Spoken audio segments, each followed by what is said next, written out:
Attendez. Manita du Barça pour le match contre Séville, dans un match où l'équipe a joué en pleine gestion. Mais vraiment, aujourd'hui, le Barça a joué sans forcer, et je sais que c'est paradoxal à dire parce qu'en vrai, il y a eu plus de 7 buts dans le match, mais croyez-moi que les gars, je me suis ennuyé par moments. Au niveau du 11 de départ, en plus de ça, on avait eu quelques rotations, Ronny Bardi ou encore Xavi Espart, et ça n'a pas empêché le Barça de plier le match rapidement. À la 9e minute, on a Joao Cancelo qui a débordé dans la surface et qui a été touché, ce qui a donné un penalty pour le Barça. Un penalty qui a été transformé parfaitement par Rafinha en mode Panenka. Je pense qu'il a voulu faire une petite dédicace à Brahim Diaz. 10 minutes plus tard, encore une fois, c'est Cancelo qui est venu déborder dans la surface de réparation, qui a fait glisser le défenseur, et derrière, on a le défenseur qui touche le ballon de la main, ce qui a donné de nouveau un penalty. Encore une fois, le penalty, il a été transformé par Rafinha. À la 38e minute, on a Dani Olmo qui est venu inscrire le but du 3-0. Et malheureusement pour le Barça, juste avant la mi-temps, Séville est venu réduire le score. Au retour des vestiaires, Rafinha s'est offert un triplé pour le 4-1. Et ça, pour la confiance, ça va lui faire énormément de bien, surtout que dans la communauté barcelonaise, en ce moment, il était pas mal critiqué. Et avec ce triplé juste avant le match retour contre Newcastle, il nous montre très clairement qu'il est prêt. 15 minutes plus tard, Cancelo est venu marquer le 5e but pour le Barça. Cancelo qui a fait un match juste parfait aujourd'hui, 2 pénaltys provoqués avec un but. Et au vu de la propagande que j'ai fait concernant Cancelo, croyez-moi que ça me fait archi plaisir. Et à la 80e minute, pour notre plus grand plaisir,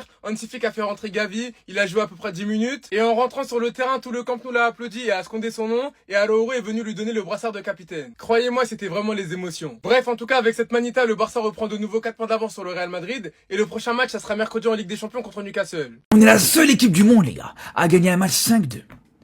Mais avoir notre numéro 9, notre attaquant, qui est impliqué sur aucun but. Sur les 5 buts, à aucun moment il a impliqué ni sur un but, ni sur une passe D, ni même sur un penalty provoqué.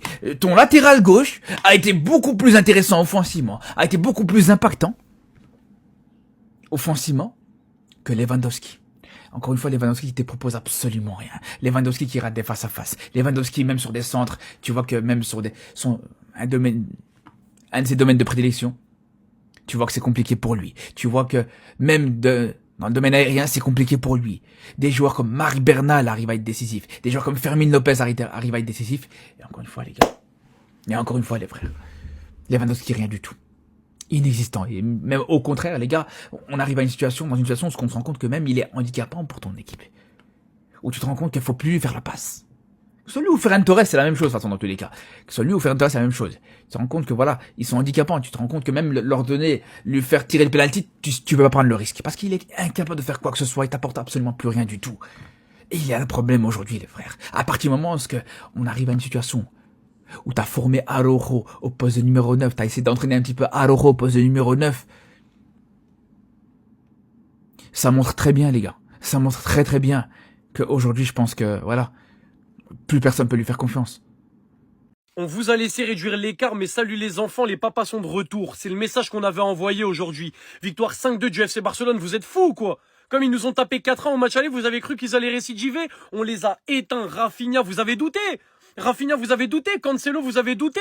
C'est n'importe quoi la perf aujourd'hui. Si on joue comme ça contre Newcastle, on va les exterminer froidement. Et pour que le dimanche soit vraiment parfait, le retour de notre chouchou à tous, le retour de l'âme du club, qui a récupéré directement le brassard à Rafinha. Araujo est rentré et n'a pas touché le brassard en plus de ça. Le dimanche est parfait de A à Z. Aussi simple que ça. Aujourd'hui, quasiment tout le monde a été monstrueux, c'est trop fort. Cancelo, il aura sa propre vidéo, c'est de la triche. Rafinha, il aura sa propre vidéo, c'est de la triche. Olmo, il fait un bon match. La défense centrale, c'est encore une dinguerie. Xavi Espart, pour des débuts, c'est fort. Même s'il n'est pas sur le marquage sur le premier but, pour moi c'est de sa faute, mais c'est quand même très très fort et à l'aise balle au pied. C'est trop ce qu'on a proposé, ceux qui se sont branchés 8Watch, ils ont dû éteindre leur télé tellement tôt. Mais tellement tôt. Vous étiez en train de fanfaronner ces derniers temps les Madrilènes, il y a eu la victoire contre City, hier encore grosse victoire, il fallait qu'on revienne mettre de l'ordre, vous montrer qui sont les papas, qui sont les grands dos d'Espagne.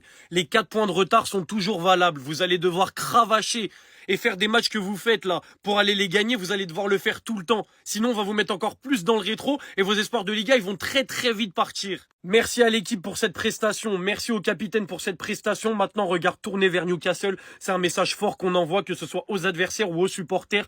Là, vous nous avez envoyé un message, vous avez dit, ok, on sait jouer au football. Maintenant, on veut voir ça en Ligue des Champions. S'il vous plaît, on veut voir ça en Ligue des Champions, parce qu'en Liga, c'est bien, Mais là, Newcastle, si vous allez jouer comme ça, on va les éteindre. Donc allez jouer comme ça, s'il vous plaît. J'entends plus rien. C'est tout ce dont il avait besoin pour retrouver de la confiance. Triplé de Rafinha aujourd'hui avec le Barça. Alors certes, hein, il met 2 pénaltys, mais il les met au fond. Comme vous aimez bien dire, les pénaltys, il faut les mettre. Oui, il faut les mettre, il les a mis. Rafinha, il est beaucoup critiqué sur les derniers matchs. C'est vrai que pour le moment, il est moins fort que la saison dernière, mais les gars, vous croyez vraiment que ce mec, il est fini? Il y en a, je les entends, ouais, il a fait qu'une saison, ça y est, c'est fini, il y aura qu'une saison dans sa carrière. Mais vous connaissez pas Rafinha, en fait. Vous ne connaissez pas Rafinha. Il va vous choquer. Il va vous choquer encore. Je rappelle quand même au cas où, hein, 25 matchs, 17 buts, 5 passes dès cette saison. Juste parce que pendant 2-3 gros matchs, il est passé à côté, les gens ils lui tombent dessus. Mais il y en a bizarrement quand ils font des mauvais matchs toute l'année, bizarrement ça dit rien. Le mec l'année dernière, il a juste sorti une saison monumentale. Ça se voit qu'il était fatigué, mais il est loin d'être fini. Vous allez voir qu'il va encore marquer dans les grands rendez-vous, il va encore faire gagner le Barça. La fin, la détermination et la motivation de Rafinha, tu peux pas lui enlever. Et je rappelle que sur les 2 dernières années, celui qui est le plus présent dans les grands rendez-vous, c'est quand même Rafinha au Barça. Hein. Celui qui est présent dans les Classicos, en Ligue des Champions,